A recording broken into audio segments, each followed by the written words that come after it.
Hey MaryAnne, it's Liam here, and as part of the winter sessions, I plan to send some videos out occasionally of the golf swing and what we're trying to accomplish in the golf swing.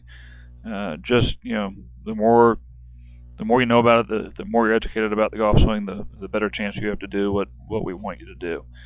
So we're going to look at your videos from last night. We're going to look at both the befores and one of the afters, and show you what you're doing better. And you probably, if you listen to golf on TV or read magazines, everyone talks about a swing plane. And swing plane is the angle that we swing the club around our body. And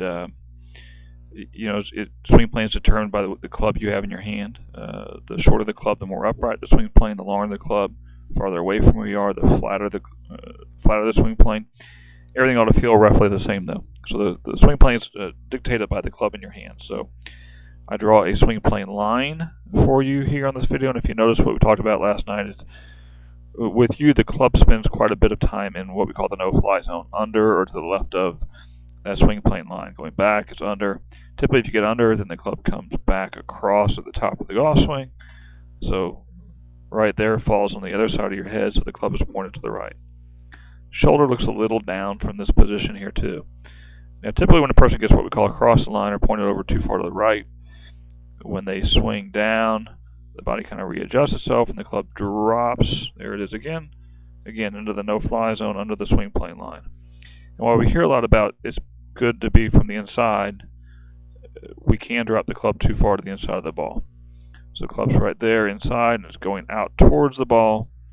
We swing too much into out, the face closes too much, hitting the ball to the left. And when I was up there with the Callaway fitting area Sunday, everything you did was either behind it, you hit behind it a lot, or you hooked it. And someone that swings too much to the inside or drops the club too far underneath them on the way down is going to have a tendency to hit behind it or going to hit hooks. And that's what we see right there as evidence of that. From this angle, I thought the swing looked pretty good. One of the things we talked about in a positive note was I think you do a pretty good job of getting your shoulder behind it. I still think the shoulder dips a little bit more than I'd like. The shoulder does get behind the golf ball pretty good there. Okay. The other thing we talked about a little bit, and this is something we'll work on in the future, your left arm there looks like it's going back behind you and elbowing somebody, if you will. So you don't get a whole lot of extension as you go through. So when we conquer some other things, we'll work on getting some extension so we get a little bit more power. Right there, everything looks a little too wrapped around you. So here's our second video, or during the lesson or near the end of the lesson video, and 100% improvement.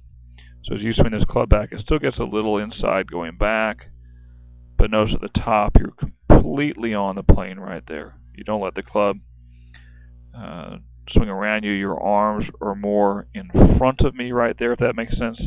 This little triangle we form with our arms, our elbows right here, that's pointed back at me. On the original video, that same triangle, if I was to draw it, would be pointed more back over this way on this side of the pole over there. So much better position at the top of your swing there. I'm going to erase some of these lines here. Bear with me for a second.